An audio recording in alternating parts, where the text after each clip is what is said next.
Hollywood की बनी पुरानी फिल्म है, 30-35 साल पहले की बनी हुई मूवी है,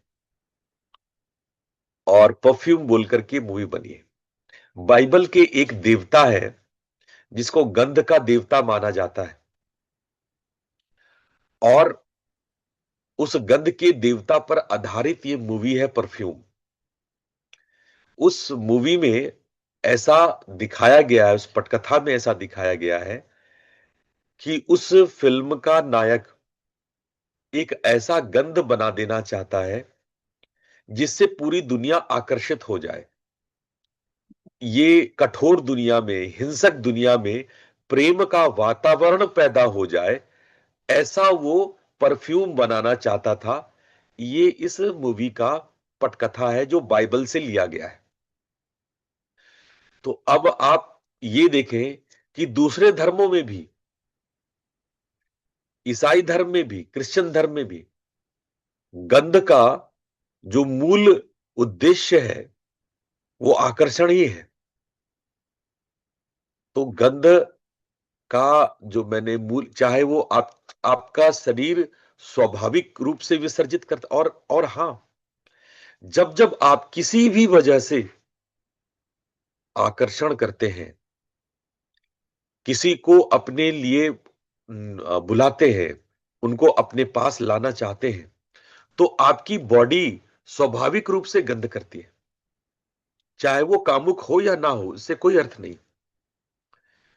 अगर आप चाहो बातचीत चर्चा के लिए भी चाहते हो कि कोई आपके साथ बैठे, तो भी आपकी बॉडी से गंध स्रावित होता है।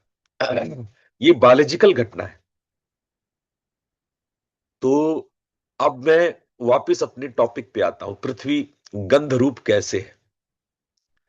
जब पृथ्वी में स्थिरता है और वो स्थिरता बनी रहे, उसके लिए वो गंध क्रिएट करती है।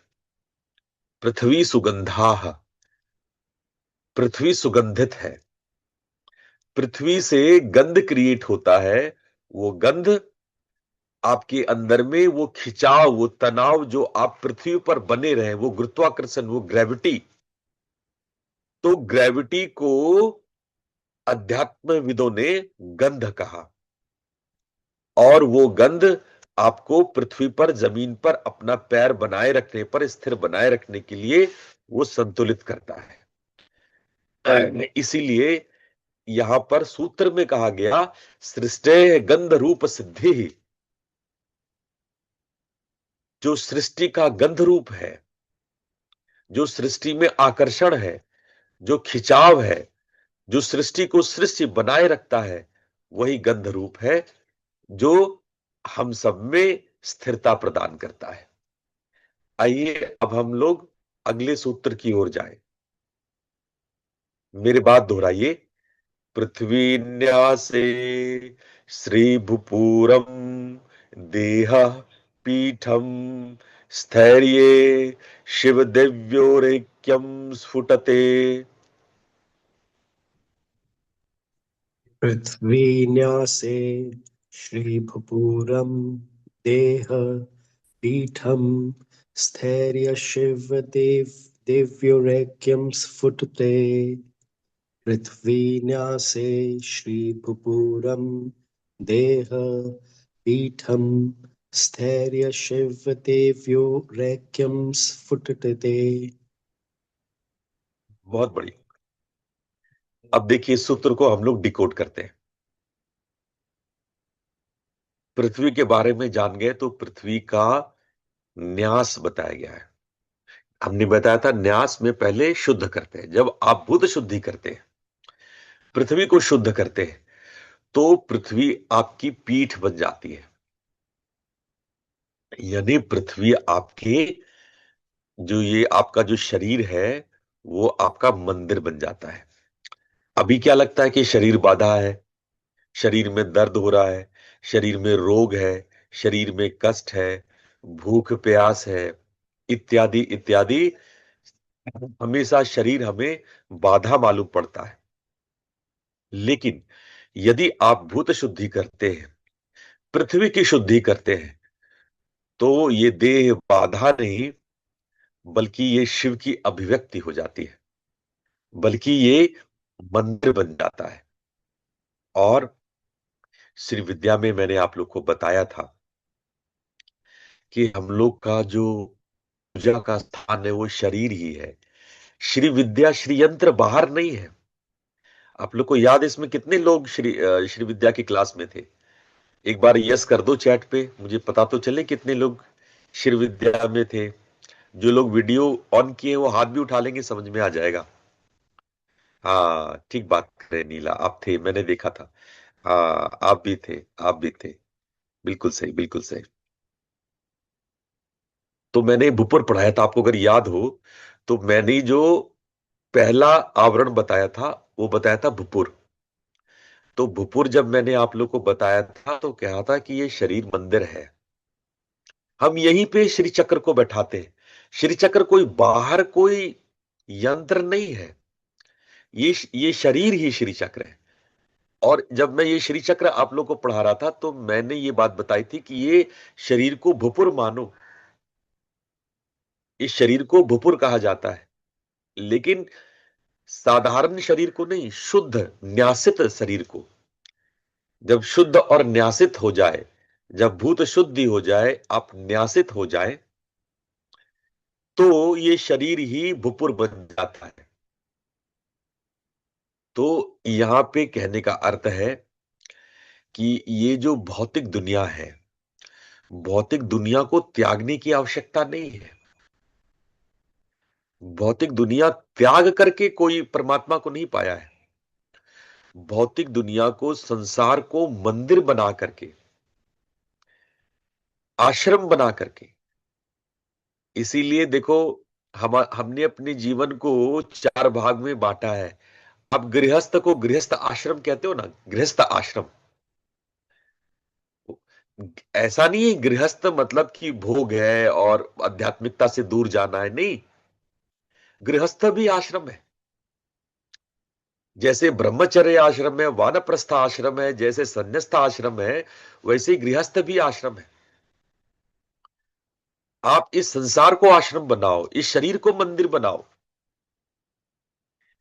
ये संसार ही आश्रम है। जहां आप काम करते हो वो कर्म भूमि है। कर्म क्षेत्र कुरुक्षेत्र, वो कर्म क्षेत्र कुरुक्षेत्र है। ये शरीर आपका मंदिर है। तो आपको कहीं भाग करके जाने की जरूरत नहीं। तो इस शरीर को मंदिर कब बना सकेंगे आप? जब इस शरीर को शुद्ध करेंगे। और शुद्ध होने के लिए यहां पे कह रहा है पृथ्वी न्यासे श्री भूपूरम। देखो साफ कह दिया, जब पृथ्वी का न्यास हो जाता है तो ये शरीर ही भूपुर बन जाता है, देह पीठम, देह पीठ हो जाता है। जैसे शक्ति पीठ है। शक्ति पीठ क्या है? आप सबको पता है कि सती के 51 टुकड़े जब अलग अलग जगह पे गिरे तो वो पीठ बन गया। अरे शरीर के ही तो टुकड़े गिरे, कहीं हाथ गिरा, कहीं पैर गिरा, कहीं आंख गिरा, कहीं नाक गिरा। वो क्या बता रहा है? शरीर ही तो बता रहा है ना। पीठ क्या है? शरीर ही तो है। तो आपका शरीर ही पीठ, देह पीठम। और जब वहां पर आप न्यास करते हो, स्थैर्यम, जब वहां पे आप स्थिर हो जाते हो, उस देह को आप न्यासित कर देते हो। शिव और शक्ति, शिव और देवी के साथ ऐक्यम, एक हो जाना, एक स्फुटित, आपके अंदर शिव के साथ उस एकता का स्फुटन होता है। शिव शक्ति का एकत्व भावना ठोस रूप में उभरता है, पृथ्वी के रूप में उभरता है, ठोस रूप में सामने आता है। तो ये सूत्र ने सारे बातों को खोल के रख दिया आपके सामने, एकदम सारी बातें सीधी, कि भाई ये शरीर, इसको न्यास करने से हम लोग श्री भुपुर बना देते हैं, देह हमारा पीठ बन जाता है। और उसमें स्थिरता, जो कायास्थैर्यम है, जब हम पृथ्वी न्यासित होती है तो शिव शक्ति का ऐक्य, शिव और शक्ति एक होकर के ठोस रूप में उभर आती है। आइए अब अगले सूत्र को देखते हैं। बहुत प्यारा सूत्र है, इसको मेरी बात दोहराइए। भूतानि न जड़ानि किंतु शिवचिति संकुचित रूपाणि। तानि न जडानि किन्तु शिवचिति संकुचित रूपाणि भूतानि न जनानि किन्तु शिवचिति संकुचित रूपाणि। बहुत बढ़िया, ऐसे ही स्पष्ट उच्चारण करो। देखो सुबह सुबह आपकी पूजा भी हो जाती है जब आप इन संस्कृत सूत्रों का ऐसा बोल करके उच्चारण करते हैं, तो समझो कि सुबह सुबह आपकी भगवती की, भगवान की पूजा भी हो गई। ये सब स्रोत स्तोत्र सूत्र लिखने वाले सब पहुंचे हुए मोक्ष स्तर के साधक हैं। वो शिव शक्ति के ऐक्य को महसूस करने वाले मोक्ष पदगामी हैं। उनके सूत्रों के उच्चारण करने से ही भगवत की पूजा हो जाती है, भगवान की पूजा हो जाती है। तो ऐसा नहीं है कि आप सिर्फ सत्संग कर रहे हो, आप पूजा भी कर रहे हो। जब इन सूत्रों को दोहराते हो तो आप मंत्र का उच्चारण करते हो, आप उपासना पूजा आराधना भी करते हो। अब देखो, ये यहां पे इसको हम लोग डिकोड करते हैं। भूतानी न जड़ानी, ये भूत जड़ नहीं है। जड़ शब्द का अर्थ क्या होता है? नॉन लिविंग बीइंग, जिसमें चेतना ना हो। दो तरह की सत्ता, जड़ और चेतन, चेतना और जड़ता, living being and non living being. लेकिन हमारा सनातन धर्म तर्कशास्त्र कहता है, शिवसूत्र नाद सूत्र कहता है कि जड़ जैसा तो कुछ होता ही नहीं है। अब पृथ्वी से जड़ तुम क्या मानोगे? पृथ्वी को तो सबसे जड़ माना जाता है। पृथ्वी तो कहते हैं कि सबसे ज्यादा जड़ है, एकदम पत्थर ही है। पत्थर में चेतना कहां होगा? पहाड़ में चेतना कहां होगा? कहते ना, सब लोग बोलते ना कि ये तो जड़ है, पत्थर है, शिला है। लेकिन देखो सूत्र कह रहा है, भूतानी न जड़ानी, भूत जड़ नहीं है। ये जो पृथ्वी तत्व है, ये जो मिट्टी पहाड़ पत्थर, ये जड़ नहीं है। चेतन का अभाव नहीं है उसमें, ऐसा नहीं है चेतना उसमें नहीं है। आगे लिखा है किंतु शिव चिति संकुचित रूपाणी। जो शिव चेतना है, शिव चिति मतलब शिव चेतना, शिव चेतना संकुचित रूपाणी, संकुचित रूप में है। संकुचित मतलब क्या? ऐसा कॉन्ट्रैक्ट हो गया, डॉर्मेट हो गया, डॉर्मेट रूप में है। वो शिव की चेतना उसमें भी है, डॉर्मेट रूप में है। वो ऐसा नहीं है जड़ का मतलब उसमें चेतना का अभाव हुआ, चेतना का अभाव नहीं हुआ। उसमें चेतना अपने संकुचित रूप में है, शिव चेतना। स्पष्ट हो गया ना? देखो सूत्र कितना स्पष्ट लिखा हुआ है, भूतानी न जड़ानी किंतु शिव चिति संकुचित रूपाणी। शिव की चेतना संकुचित रूप में है, भूत जड़ नहीं है। उसको जड़ नहीं मानो। इसीलिए हम लोग पत्थर में भी भगवान देख लेते हैं, हम लोग नदियों में देवी देख लेते हैं, हम लोग पेड़ों में देवता को देख लेते हैं। बात ये नहीं है कि हम पेड़ पौधे और पत्थरों की उपासना करते हैं। पश्चिम वाले ने बड़ी हम लोग की मजाक उड़ाया कि अरे ये तो पत्थरों की पूजा करते, ये तो पत्थर पहाड़ पूजा करते। बात पत्थर पहाड़ की नहीं है, उसके भीतर जो संकुचित शिव चिति है, उसके अंदर जो डोरमेट शिव चेतना है, हम उनकी उपासना करते हैं। जब आप किसी पत्थर के सामने अगरबत्ती लगाते हो तो वो पत्थर की नहीं, उसके अंदर जो चेतना छुपी हुई है, उसके अंदर जो देवत्व छुपा हुआ है, उसकी उपासना करते हैं। बहुत लोग बोलते हैं ये लोग पत्थर पूजक है, पत्थरों की पूजा करते हैं। हाँ करते हैं। किसने कह दिया पत्थर में दिव्यता नहीं है? कणकण में जब भगवान है, जब आपके कणकण में अल्लाह है, कणकण में जब आप गॉड को मानते हो, तो पत्थर में क्यों नहीं मानोगे? हम तो उस पत्थर को देवत्व मानकर, देवता मान के पूजा करते हैं। देवता मानकर आप लोहे को पूज लो, तांबे को पूज लो, मेटल को पूज लो, सब में देवता है।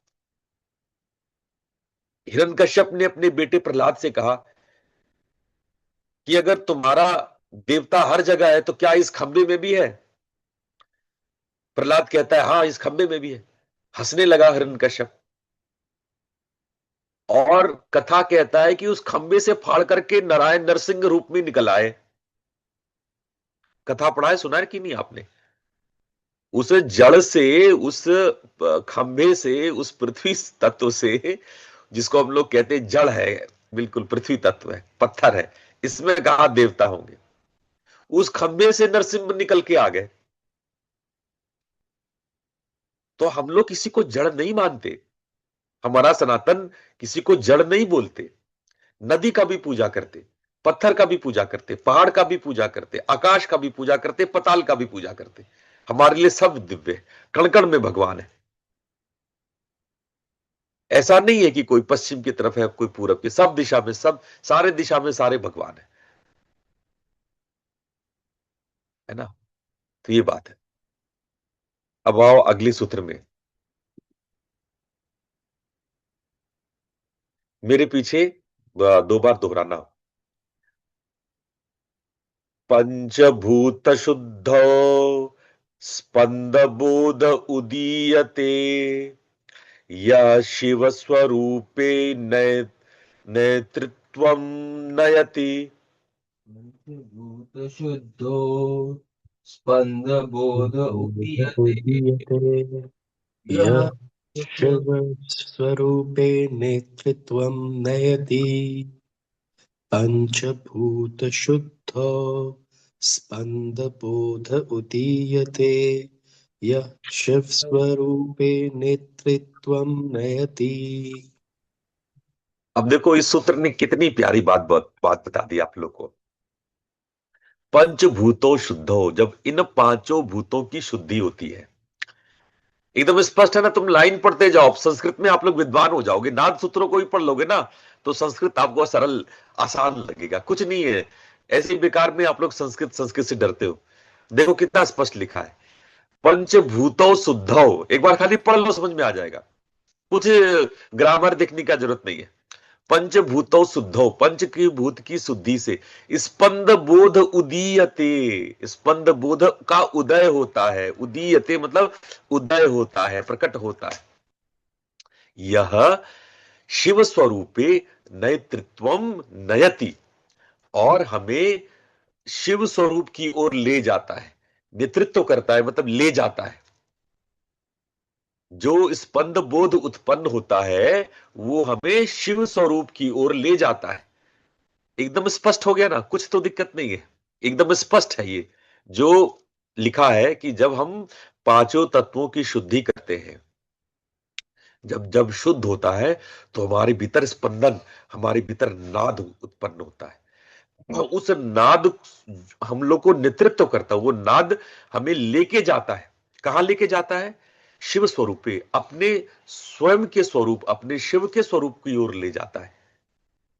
एकदम स्पष्ट है, इसमें कुछ भी व्याख्या की जरूरत नहीं है। अब हम लोग आगे चलते हैं, ये मेरी बात दोहराना। हम भूत शुद्ध मनो निगूढ़ विवेक प्रस्फुटति वितर्को न ज्ञान विघ्न किंतु द्वारम। भूत शुद्धो शुद्धो मनो निगूढं विवेक प्रस्फुटति वितर्को न ज्ञानविघ्नः किन्तु द्वारम्। भूतशुद्धौ मनो निगूढं विवेक प्रस्फुटति वितर्को न ज्ञानविघ्नः किन्तु द्वारम्। बहुत बढ़िया। इसको पढ़ाने से पहले मैं आपको शिव सूत्र का एक सूत्र बताता हूं, तब आपको ये सूत्र को समझने में बड़ी सुविधा हो जाएगी। शिव सूत्र का दूसरा ही सूत्र है जो जिसमें सिर्फ सूत्र भगवान शिव के द्वारा बताया गया सूत्र है कि ज्ञान विघ्न, ज्ञान बाधा है, ज्ञान बंधा, ज्ञान बंधन है। इसको हमको आप लोग को समझाने में बहुत समय लगा था। अगर आपने मेरा पुराना शिव सूत्र का क्लास देखा होगा, सुना होगा, ज्ञान विघ्न कैसे है गुरुजी, ज्ञान बाधा कैसे है, ज्ञान बंधन कैसे, ज्ञान तो मुक्ति का स्रोत है, ये ज्ञान विघ्न बाधा बंधन कैसे बन जाता है। अब इस सूत्र को यहां पे समझाया गया है। भगवान शिव की उवाच है ये सारे सूत्र। उस सूत्र को, जो ज्ञान बंधा सूत्र है, देखो ज्ञान बंधा सूत्र को यहां समझाया गया है। ज्ञान बंधा कैसे है, ज्ञान बांधता कैसे है? ज्ञान बांधता है वितर्क से। इसको थोड़ा सा आप समझो। जब भी आपका मन में कोई भी तर्क आता है तो अपने साथ हमेशा वितर्क लेके आता है। इसको हम लोग बोलते हैं बाइपोलर, बाई बाइपोलर कंसस। हम लोग साइकोलॉजी में बोलते हैं उसको बाई। अगर आप किसी के लिए अच्छा सोचते हो तो डार्क पार्ट में उसके लिए नेगेटिव थॉट भी आता है, यानी पॉजिटिव और नेगेटिव थॉट हमेशा एग्जिस्ट करता है। डार्क पार्ट आपको दिखाई नहीं पड़ता है, पर वो आपको पॉजिटिव पार्ट दिखाई पड़ता है। आप कुछ भी किसी के लिए सोचते हैं, कोई भी बात सोचते हैं, तो बाइपोलर यानी उसके विपरीत ध्रुव में, उसके अगेंस्ट ध्रुव में हमेशा उसका एक नेगेटिव पोल खड़ा होता है। यह बहुत गहरी और गंभीर बात है, शिव सूत्र में मैंने आप लोग को पढ़ाया था। जब भी आप तर्क करते हैं, तर्क का ठीक उल्टा वितर्क भी आपकी चेतना में होता है, तभी आप तर्क कर पाते हैं, वरना तर्क ही नहीं कर पाएंगे। जब आप कोई चीज को लाल बोलेंगे, लाल आप तभी बोलेंगे जब कोई पीला हरा आपके अंदर में होगा, वरना आप लाल शब्द क्यों बोलेंगे? अगर आप कहते हैं कि ये लाल रंग का है, इसका मतलब कोई पीला हरा नीला पीछे है, तभी आप लाल कह रहे हैं। देखो, कोई भी तर्क अपने साथ उसका वितर्क डार्क पार्ट में छुपा के रख, मतलब इनहेरेंट होता है। कोई भी लॉजिक हमेशा बाइपोलर होती है, कभी पूर्ण। इसीलिए कोई भी लॉजिक को काटा जा सकता है। कोई भी, जैसे आप कहते हो भगवान होता है, तो उतने ही तर्क दिए जा सकते हैं कि भगवान नहीं होते हैं, है ना? जितना आप भगवान होने पे तर्क दे सकते हैं, उतने भगवान के नहीं होने पे भी तर्क दे सकते हैं। कई बार लोग बोलते हैं कि आप तो गुरुजी भगवान को मानते हो, तो आप तो एक तरह से बिलीवर हुए। हम बोले देखो, ऐसी बात है, तुम जब भगवान को नहीं मानते हो ना, तो आप नहीं मानने को बिलीव करते हो। You are also believing. भगवान को नहीं मानने में तो बिलीव करते हो ना। विश्वास तो आप भी करते हो। भाई, हर एक तर्क का अपने पीछे वितर्क होता है। जितने भी तर्क है, दुनिया के जितने भी तर्क है, चाहे वो सही हो गलत हो, इससे कोई अर्थ नहीं रखता है। सही गलत का अर्थ ही क्या है? हर चीज का तर्क और वितर्क है। तो समस्या ये है गुरुजी, फिर सही और गलत क्या है? तर्क वितर्क, यदि हर एक तर्क का वितर्क है। ऐसे ऐसे विद्वानों को हमने देखा है जिसने प्रूफ कर दिया है कि सूर्य पश्चिम से उगता है। आकाश और पाताल विपरीत दिशा में। ऐसे ऐसे तर्क हमने, ऐसे ऐसे लॉजिकबाज इंसानों को देखा है। तर्कबाज इंसानों को देखा है जो तर्क में कुछ भी सिद्ध करते हैं। वो चैलेंज करके सिद्ध करते हैं कि बोलो ठीक है, तुम जिस जिस भी तर्क को बोलोगे, उस तर्क के विरोध में हम बोल देंगे, आपको सिद्ध कर देंगे। 2+2 4 नहीं 5 होता है, वो भी सिद्ध कर देंगे। और भी एल्जेब्रिक एक्सप्रेशन से, ऐसा नहीं कि वो बोल दिया ऐसे, एल्जेब्रिक एक्सप्रेशन से सिद्ध कर देंगे। लेट एक्स एंड वाई, और उसका कोई फार्मूला निकाल के, स्क्वायर स्क्वायर निकाल करके वो प्रूव कर देंगे। तो ऐसे ऐसे विदूषक हैं इस धरती पे। लेकिन फिर इसीलिए कहा जाता है ज्ञान बंद है। जैसे ही आपने किसी चीज के लिए कोई तर्क निर्मित किया कि ये चीज ऐसा है, इस मामले में जैन वालों ने बड़ा सही काम किया। आप जैनियों का आप कहानी सुनिए। जैन कहते हैं, महावीर जैनी, किसी भी जैनी से मिलोगे तो वो कहेगा कि कोई स्टेटमेंट मत देना कि जैसे हम कहें ये फोन है, ऐसे बोलेंगे ये फोन है, तो जैनी बोलेंगे अगर आपने कह दिया कि ये मोबाइल है, ये फोन है, तो ये कहलाएगा नय, नो य नय, ये कहेंगे नय, ये स्टेटमेंट आपका गलत है। आप ये बोलिए कि शायद ये फोन है, स्यात फोन अस्ति, पता नहीं शायद फोन ना भी हो। ठीक है, किसी खास परिस्थिति में, किसी खास दृष्टिकोण में, किसी खास समय में, किसी खास स्पेस में वो फोन जैसा दिख रहा है वस्तु, संभवतः वह फोन है। जैन ऐसा बोलेंगे कि ये सही वाक्य है, और वास्तव में ये सही सही ये सही बात है। इस मामले में हम उनको सैल्यूट करते हैं, उनका स्यातवाद बिल्कुल सही है।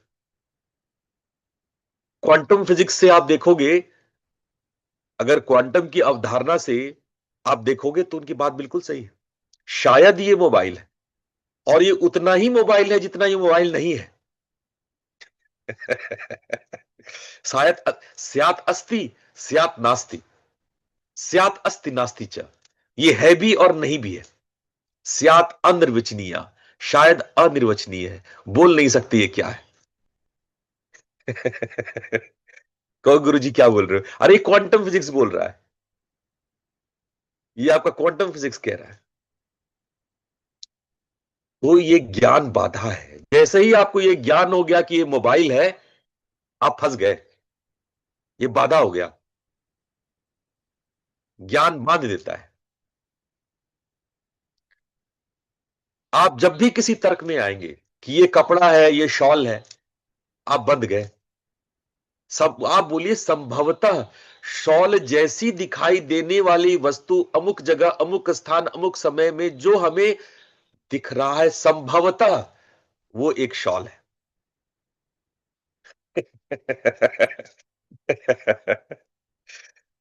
हो सकता है कि आपकी नजरिया बदले। आप अगर इलेक्ट्रॉन्स को किसी वस्तु के, आपकी देखने की क्षमता ऐसी हो जाए कि आप उसको इलेक्ट्रॉन के रूप में देखें, तो आपको हो सकता है वो शॉल ना दिखे।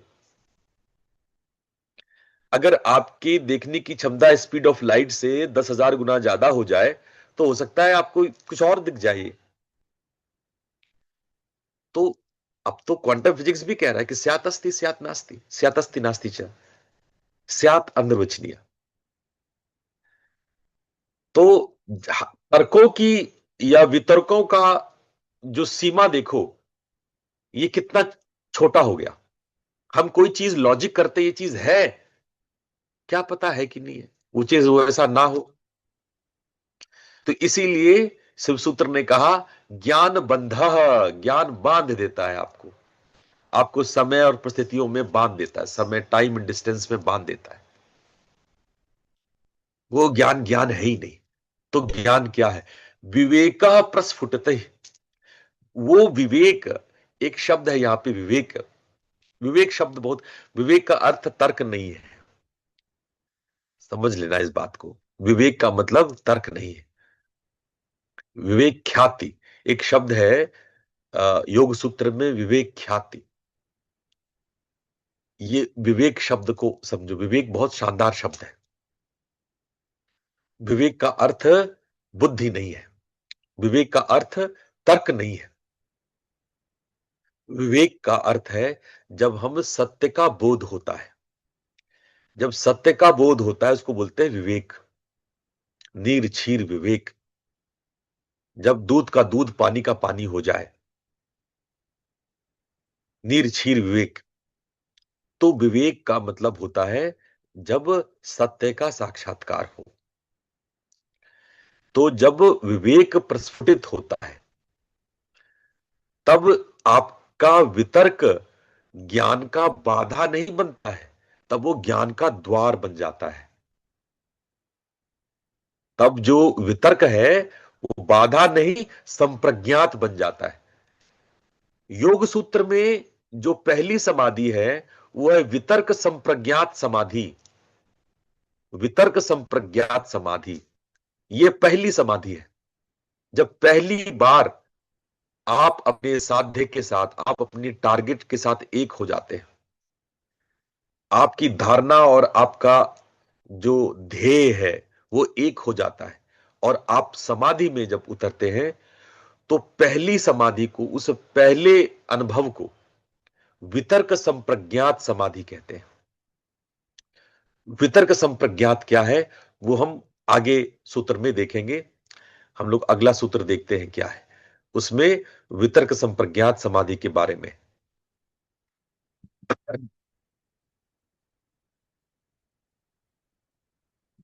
मेरी बात दोहराएंगे।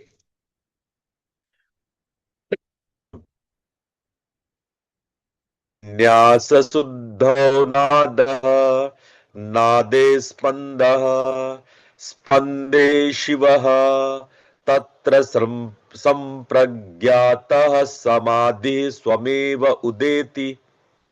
न्यास शुद्धो नादः, नादे स्पन्दः, स्पन्दे शिवः, तत्र सम्प्रज्ञातः समाधिः स्वयमेव उदेति।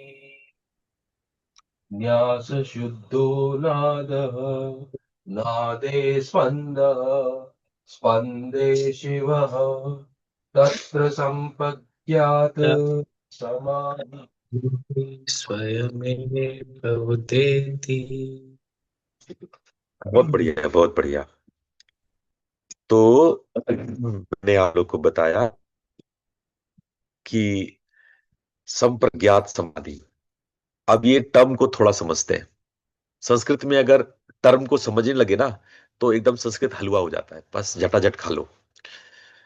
तो संप्रज्ञात शब्द कैसे बना है? सम्यक और प्रज्ञा, सम्यक और प्रज्ञा से बना है संप्रज्ञात। सम्यक का मतलब पता है क्या होता है? सम्यक का मतलब एप्रोप्रिएट, भली भांति। कहते हैं ना, ये एप्रोप्रिएट, एकदम सही सही, भली भांति, बिल्कुल टेमोटेम। तो कहते हैं कि सम्यक और प्रज्ञा। प्रज्ञा मतलब होता है जो ज्ञान इंद्रियों से नहीं बल्कि स्वयं आत्मा से उत्पन्न हो, विजडम।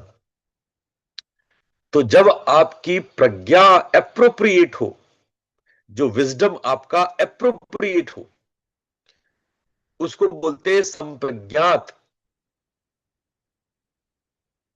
ठीक है। तो अब आया शब्द वितर्क संप्रज्ञात या वितर्कानुगत संप्रज्ञात। ये क्या अर्थ है भाई इसका? इसका अर्थ है जब आपके अंदर में तर्क वितर्क बाइपोलर, हमने तर्क वितर्क के बाइपोलर, जो दो ध्रुवीय है, जो आपके पीछे डार्क साइकोलॉजी और आपका जो बाह्य साइकोलॉजी, आपका अवचेतन अचेतन और आपका बाह्य चेतना, अंदर भीतर बाहर, वो बाइपोलर ना होकर के तब एक हो गया हो, सब मिलकर के एक हो गया हो। यानी आपके सबकॉन्शियस, अनकॉन्शियस और जो बाहरी कॉन्शियस स्टेट है, वो बाइपोलर ना होकर के एक हो गया। जब वो एक हो जाता है, तब उसको कहते हैं वितर्क संप्रज्ञात, वितर्कानुगत संप्रज्ञात, है ना। वो वितर्कानुगत संप्रज्ञात हो जाता है, यानी कि अब उसमें वितर्क और कुतर्क, वितर्क सतर्क सब कुछ नहीं, सब मिलकर के एक हो गया। जब सब मिलकर के एक हो गया, तब विवेक ख्याति, विवेक का जन्म होता है। विवेक उदीयते, विवेक का उदय होता है। लेकिन इससे पहले सूत्र में एक और बात लिखी है, न्यास शुद्धौ नादः। जब न्यास और शुद्धि होती है, तब नादे स्पंद, नाद जो इसकी स्पंद है, नाद से स्पंद उत्पन्न होता है। स्पंद शिव, स्पंद में शिव की अनुभूति होती है, शिव बोध होता है, शिव का ज्ञान होता है। और तत्र संप्रज्ञात समाधि स्वमेव उदेति, तब संप्रज्ञात अपने आप उदय हो जाता है। तो ये बात है। तो अब हम लोग आज के आखिरी सूत्र की ओर बढ़ रहे हैं। आज का आखिरी सूत्र है, मेरे पीछे पीछे दोहराएंगे। देवी शिवैक्ये भूतलयः भूतलये ब्रह्मांडोद्घाटनम्।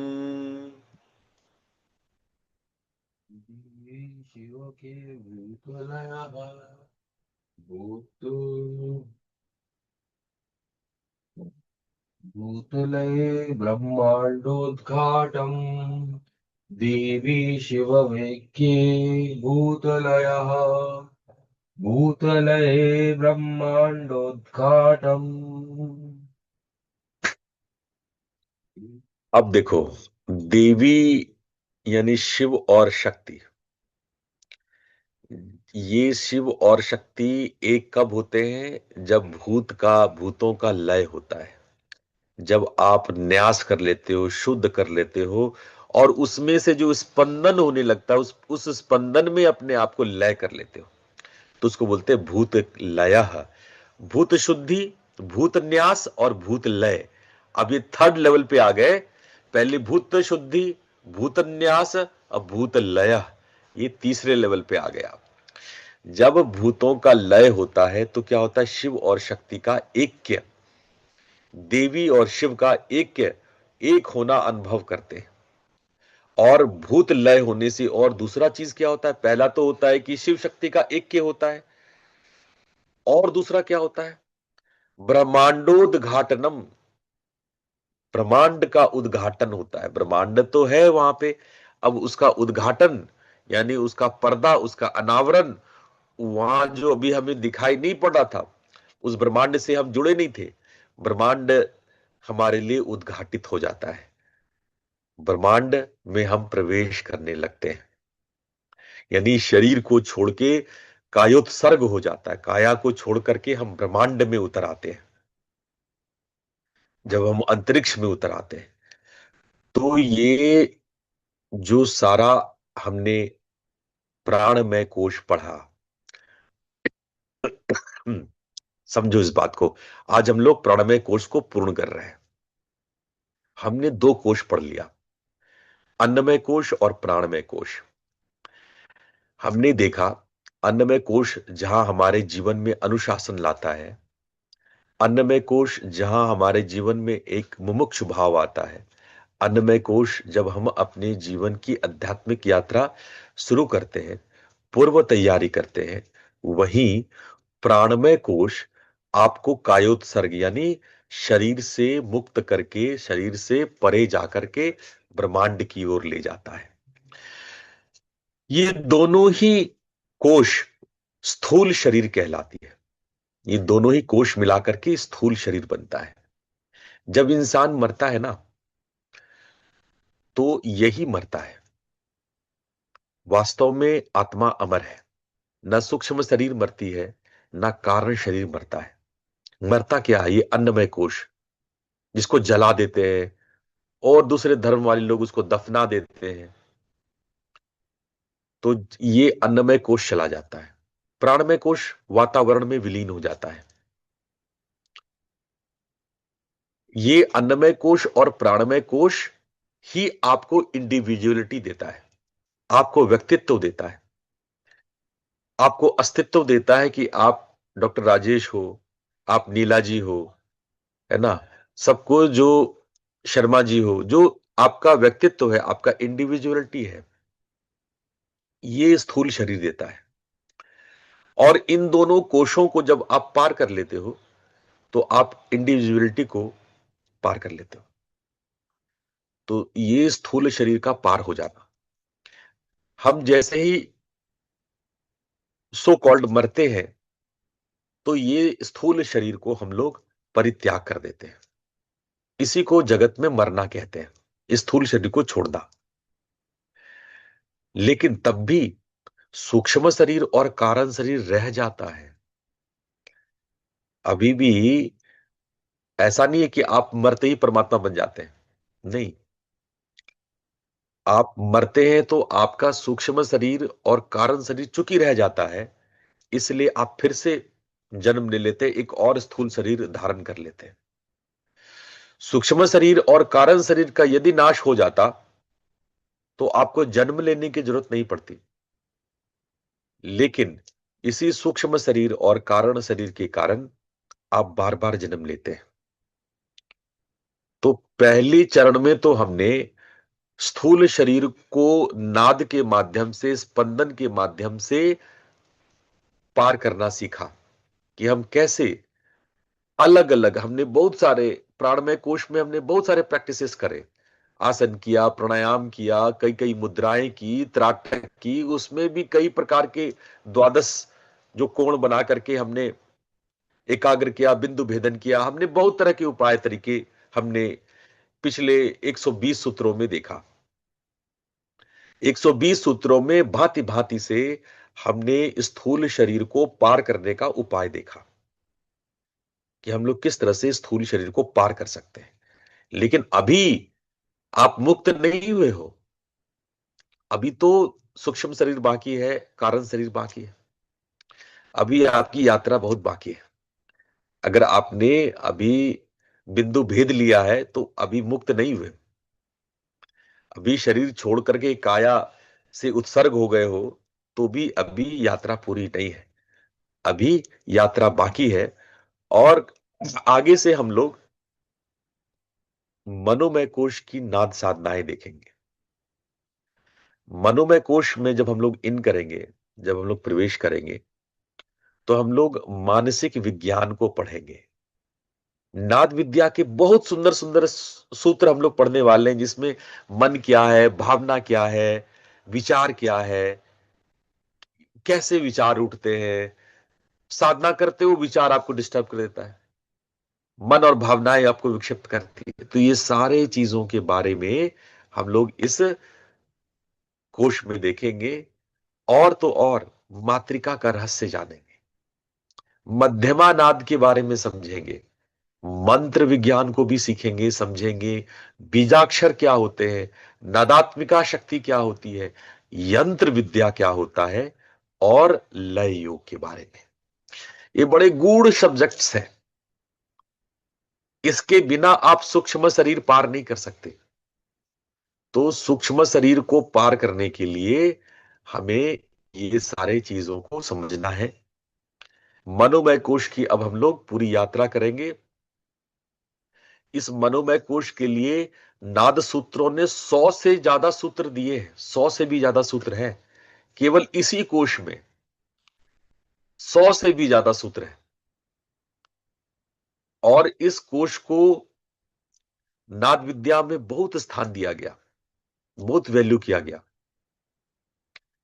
इसीलिए हम आपसे उम्मीद करेंगे कि आप लोग सारे सत्रों में आओ, नाद सूत्रों के अमृत का पान करो, ऋषियों के लिखे हुए सूत्र को, उद्घाटित सूत्र को, जो स्वयं शिव उवाच है, शिव के मुख से निकला हुआ है, उसका आप उच्चारण करो, उसको पढ़ो, उसको मनन करो, जीवन में उतारो, तो आपको आनंद ही आनंद आएगा।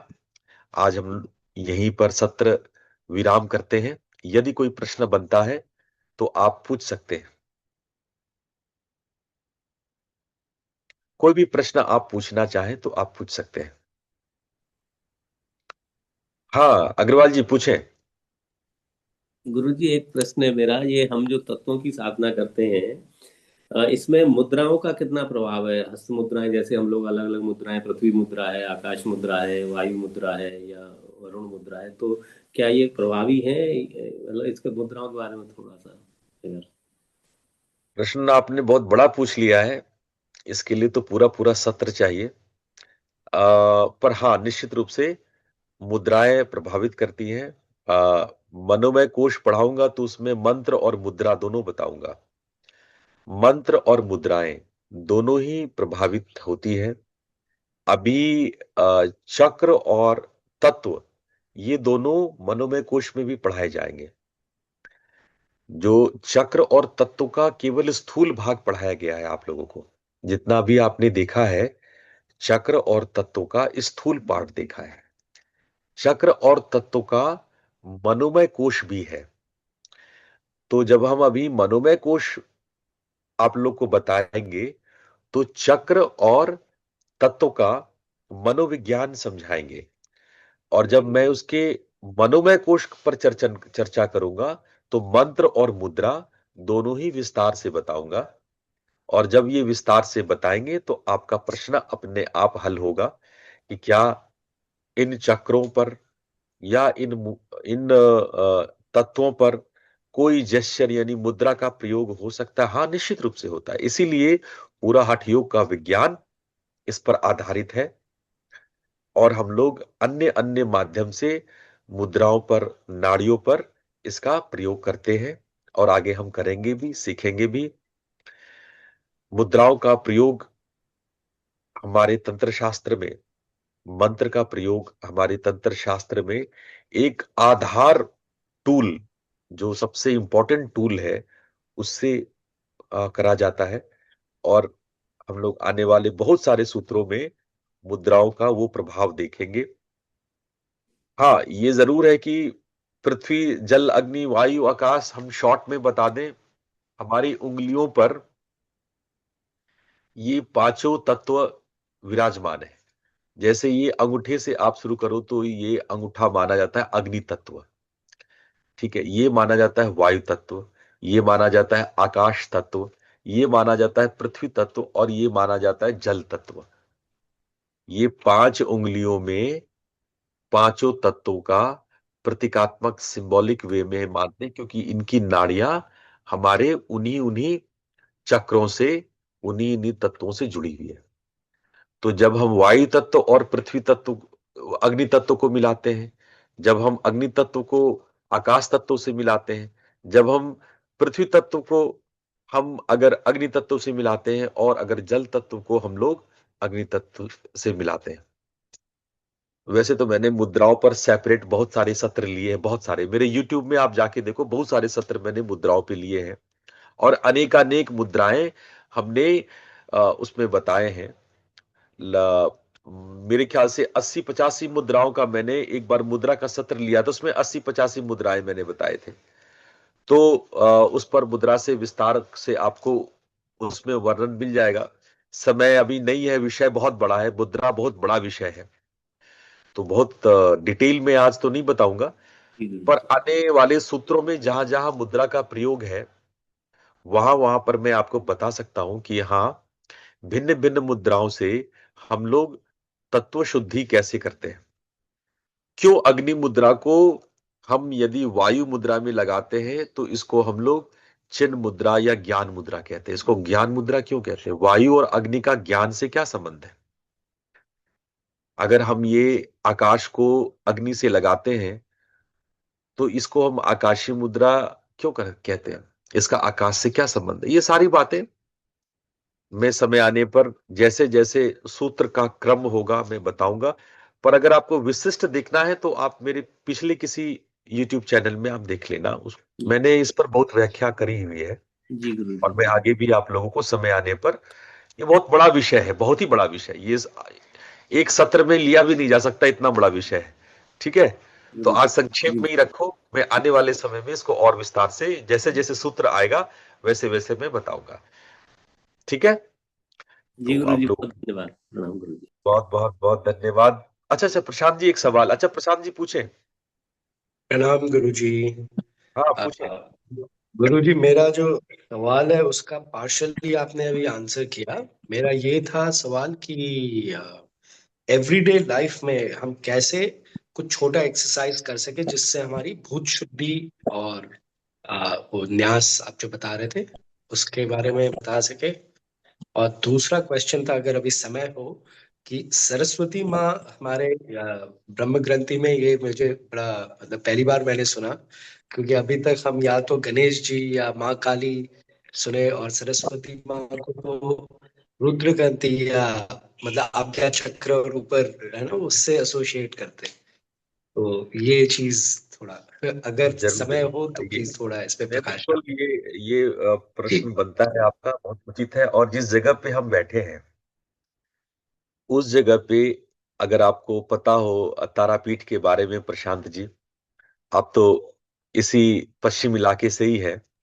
जी तारापीठ को नील सरस्वती कहा जाता है। भगवती तारा को नील सरस्वती कहते हैं। आपने सुना इस बात को? यहाँ पे जो तारा सिद्ध पीठ में हमसे पूछा गया था, यहाँ के पंडित जो है मेरी पूजा करवा रहे थे, तो उन्होंने पूछा कि मैं नील सरस्वती मंत्र कहूं, बोलूं या तारा मंत्र बोलूं। मैंने उनसे कहा कि आप नील सरस्वती मंत्र करें। नील सरस्वती क्या है? नील सरस्वती, सरस्वती के कई रूप हैं। मैंने जैसे आपको अभी बताया कि पंच रूपा सरस्वती, बसंत पंचमी अगर आप कभी आए, अभी जनवरी में प्रोग्राम होने वाला है बसंत पंचमी का, और ये गुप्त नवरात्र बसंत पंचमी गुप्त नवरात्र है। बसंत पंचमी में हम मां सरस्वती की साधना करते कराते हैं। तो उसमें हम मां के 5 रूप, गायत्री, सावित्री, भारती, ये उनके अलग अलग स्वरूपों पर हम विस्तार से प्रकाश डालते हैं। जैसा आज हमने बताया वो मां भारती का स्वरूप बताया, मां सरस्वती का वो रूप जो हमारे भार को ग्रहण करती है, वो भारती कहलाती है। इसीलिए मां सरस्वती का नाम भारती है या मां भारती है। जब मां भारती करके हम गान करते हैं, बुलाते हैं, तो हम मां सरस्वती की ही उपासना करते हैं। ठीक है, जो हमें स्थान देती है। जब ब्रह्मा ने सृष्टि किया तो सृष्टि में चेतना के लिए जो रहने के लिए स्थान बनाया, चेतना के लिए जो स्थान भूमि निर्मित किया, उसको भारती शब्द वेदों ने कहा। वेदों ने उसको भारती कहा, क्योंकि आप ये तो मानते हो कि ब्रह्मा ने सृष्टि किया। जब वो सृष्टि करेंगे तो चेतना के रहने या उदय के स्थान को बनाएंगे।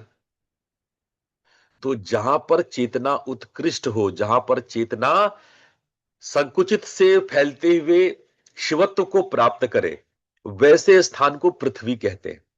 जहां चेतना जड़ से चेतनता को प्राप्त कर ले, उस स्थान को पृथ्वी कहते हैं। तो मां सरस्वती का वो स्वरूप जिसमें जड़ जगत चैतन्य स्वरूप को प्राप्त होता हो, वो मां भारती का वो पृथ्वी स्वरूप है। इसलिए मैंने बोला कि पृथ्वी को जड़ मत मानो, वो जड़ नहीं है। हम लोग उसको चेतना मान के उसी पत्थर की मूर्ति बना के पूजा करते हैं। अगर वो जड़ ही होता तो कभी भी हमारे धर्म में पत्थर की मूर्ति ना बनती। हम पत्थरों की मूर्ति बनाते हैं। क्यों? भाव है कि उसके अंदर वो चैतन्य सत्ता है।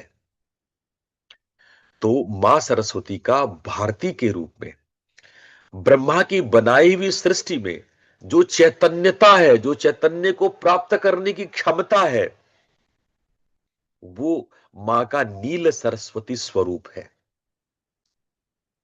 और इस धरा पे, इस सिद्ध पीठ पर ये बोलने में मुझे बहुत आनंद आ रहा है कि मां सरस्वती के इतने इतने रूप हैं, इतने भिन्न भिन्न रूप हैं, और जिन रूपों का आगे आप लोगों ने, क्या बहुत सारे शास्त्रकारों ने सुना भी नहीं होगा।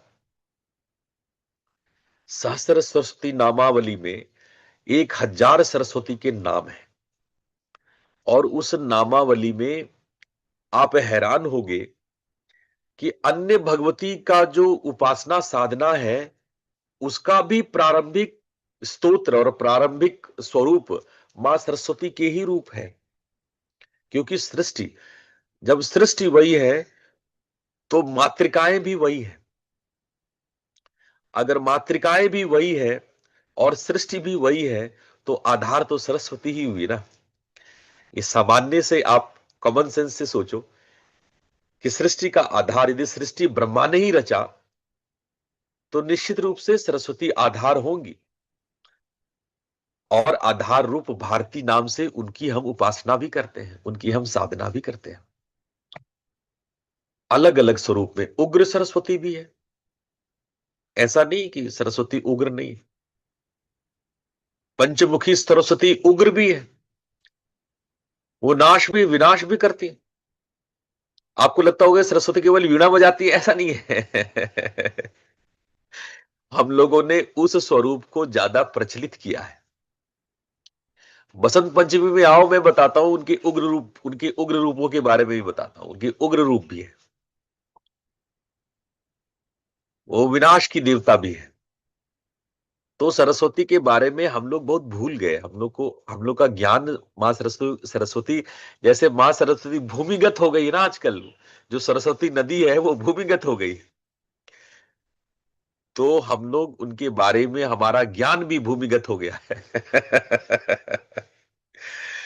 जब हम उसको ढूंढ के निकालेंगे, खोद के निकालेंगे, तो मालूम चलेगा कि सरस्वती सभी नदियों की माता है ना। गहरे से गहरे ज्ञान की वो स्रोता है।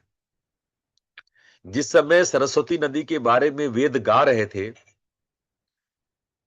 कि वेदों की रचना सरस्वती के किनारे हुई है, उस समय तो गंगा और यमुना प्रकट भी नहीं हुए थे, पृथ्वी पर था भी नहीं गंगा और यमुना। आप हैरान होंगे कि गंगा और यमुना के विषय में वेदों ने उतना नहीं बोला जितना कि सरस्वती के विषय में बोला। अगर 10 लाइनें सरस्वती के बारे में कही गई तो मुश्किल से एक आध लाइन में बाकी नदियों में निपटा दिया, उसमें गंगा जमुना सब आ गए। सारी नदियों से 10 गुना ज्यादा जो है पूजा और उपासना सरस्वती की गई है। ठीक है, वो कली काल में, कलयुग में भूमिगत हो गई है। तो हम और आप बैठे हैं उस को कि हम लोग जो है प्रयाग करें, प्रयाग सत्संग के प्रयाग से जो है मां सरस्वती को उत्पन्न करें। वो कुंभ लगाएं जिसमें कि मां सरस्वती प्रकट हो, गंगा यमुना के साथ सरस्वती का भी लीला देखे। है ना प्रशांत जी? जी गुरु जी। जी। तो आज हम लोग इतना ही करते हैं।